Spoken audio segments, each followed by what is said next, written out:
Hey guys, how's it going?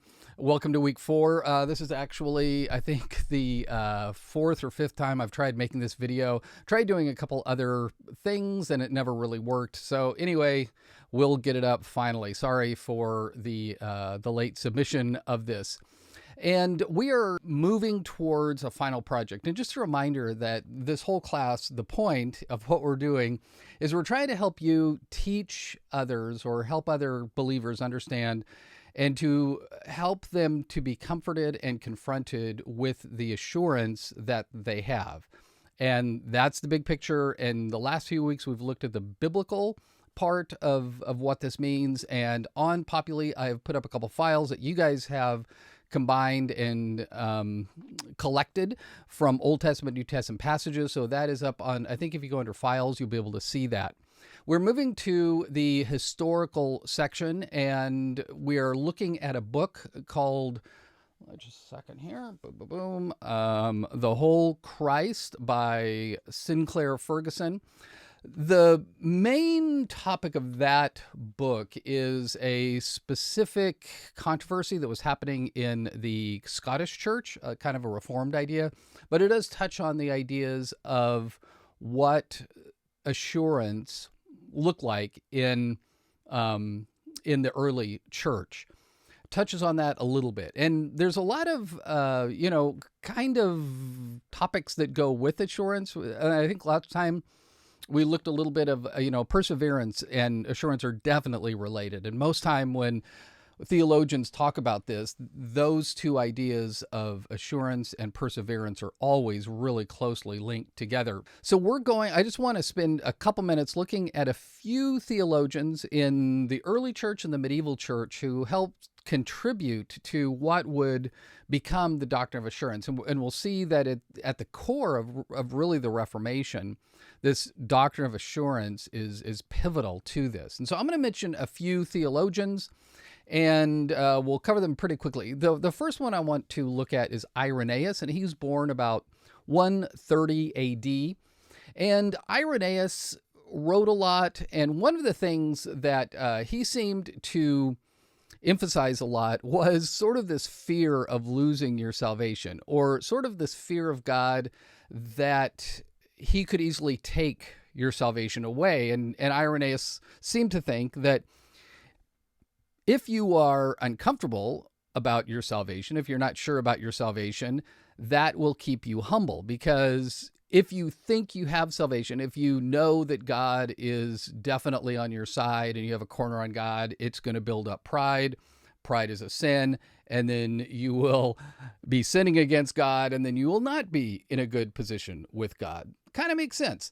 The next theologian, Tertullian, he also looks at a similar idea of Irenaeus. And so, the big idea is if you have too much assurance, that's going to lead to you sort of being cocky about your salvation, and that's going to lead to a pride, and then you don't really, and that's a sign that you don't have that. It's sort of like objective thinking, right? If you think you have objective thinking on something, you really don't. The same thing with humility, right? If you think that you're humble and then you're proud of humility, you aren't humble. And so that's sort of what they're dealing with. And so so Tertullian is saying, yes, we need to be humble to have assurance, but rather than just being afraid that we are not humble, let's go ahead and build he looks at building the virtue of humility more on a positive note. This is a quote from a book of historical theology. It says, "The one who feels less apprehension takes less precaution. The one who takes less precaution runs more risk, but fears the foundation of salvation, while presumption is an impediment to fear."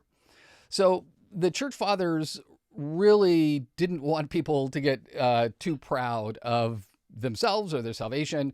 And one of the tricky things about the early church too, and this is, it's kind of a fact. I don't know if it's a fun fact. It's an interesting fact. But for most of the early church, especially, the first few centuries, it was believed that after baptism, you could sin once and that was it. And if you sinned after baptism, you have basically lost your salvation.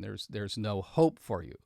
This is why a lot of people would put off their baptism until much later in life, right? Because man, if that's it, one strike and I'm out, I'm not going to get baptized for a while. And again, coffee always makes theology make more sense. So they're afraid because like you only have this one sin. And they also saw another aspect of assurance was martyrdom.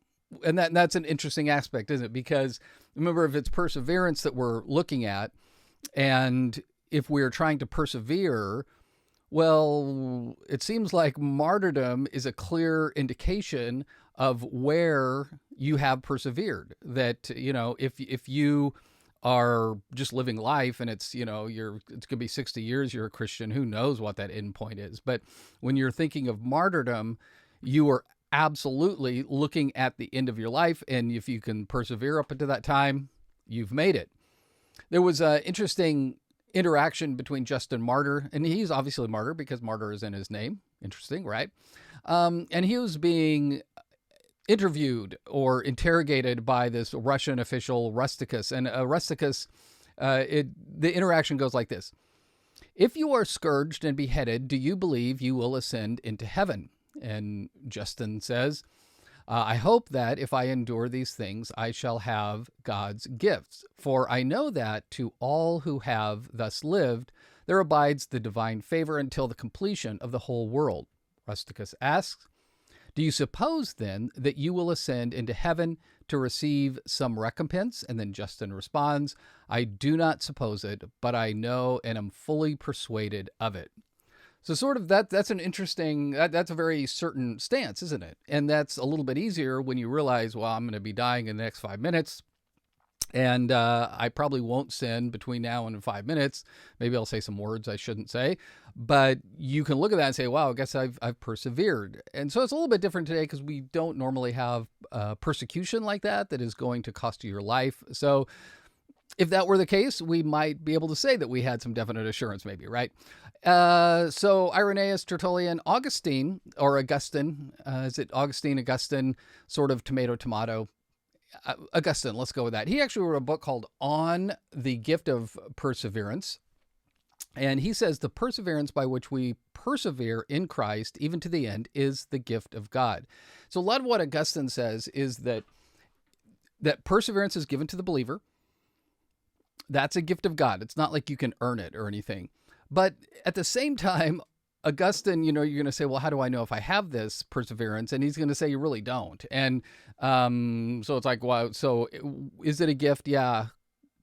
Do I have it? I don't know. And so that was a little tricky from Augustine.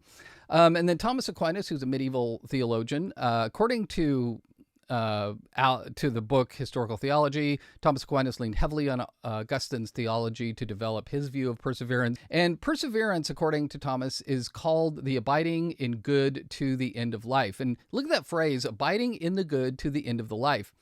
It changes a little bit of what Augustine says, because Augustine says the gift of God. But what Aquinas is going to say, and this is where the Roman Catholic Church is going to come in also, is that you persevere and you were part of that process. And this is, Thomas also said, not only habitual grace, but also the gracious help of God sustaining a person in good until the end of life. So notice there's a habitual grace and God's grace, right? So habitual grace, that essentially is the idea of this infused righteousness that we get through the sacraments, that I become a righteous person.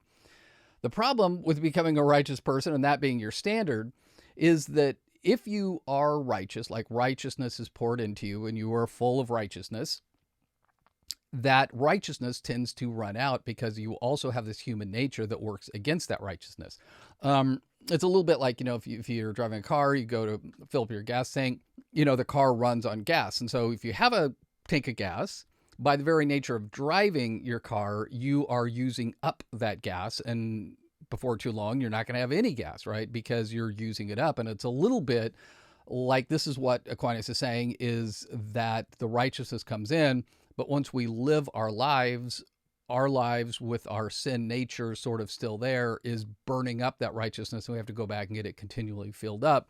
But unlike a car with a gas gauge on it, we never really know how full our righteousness is. Are we 3/4 of a tank, half a tank, an eighth of a tank, full tank? Like, there's really no gauge to tell us this. And this is where, and so that obviously affects assurance, because if I don't really know, do I have to, can I make it to Portland on my tank of gas that I have in here? And I've had friends who've had that's happened to them, right? Is their gas gauge doesn't work. They have to keep track, like, how far have I gone? 100 miles, whatever, and then they have to calculate it that way.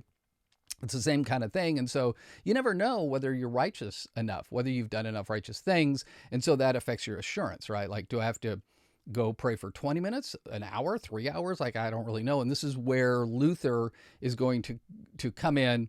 And this is really the specific point of the Reformation, where the Reformation becomes the Reformation, because Luther's responding to this idea of this infused righteousness and how much is enough, how much is too much. I don't really know.